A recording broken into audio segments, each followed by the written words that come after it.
Hey everybody, welcome to the fourth rhythm of this week's Way of Life. We're walking through Psalm 126. You can obviously use this in your own study or with a group. But as I was reading through this psalm, this is the seventh of 15 psalms of ascent that the people of Israel, God's people, would read or remember, read to themselves as they were making their pilgrimage back to the city of God.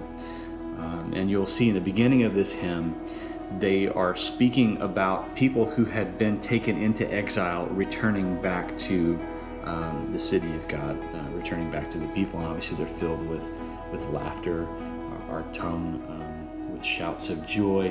Whatever your version that you read of the Bible probably says something like that. They're rejoicing. There's happiness there. And the second half of this chapter is talking about cycles. It talks about obviously being grateful for the great things that God has done. But then it talks about being filled with sadness and tears and weeping. To me, what this talks about in my mind, it seems like there's a cycle that happens in our lives. That one minute we're happy, another minute we're not. And right now in the world, there's a lot of happiness where we're coming out of quarantine, we're starting to spend time with people again, and some people aren't. Some people are not there yet. Some people have lost their jobs, they've lost family members. It's not a great time for them. So here's what I would encourage us to do, or I would ask us to do. 4 things.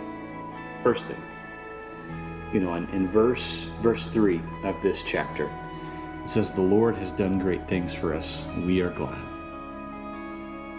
What has God done for you that has made you glad? What has He done? 2, as you read through this, I would ask that you pray that God would reveal to you the name of somebody that's close to you or around you that needs to hear from you, that needs to know the love of God, needs to know the great things that He's done, maybe even in their life. You may not even know that person. Ask that He would reveal to you that name. 3rd thing, I ask that you would pray and ask the Lord that He would reveal to you what exactly He wants you to do for that person or those people.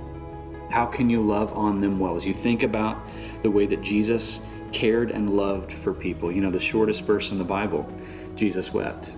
That was His way of loving on them. So ask that He would reveal to you what He wants you to do. The 4th thing and most important thing, you do it. I hope you have a good weekend.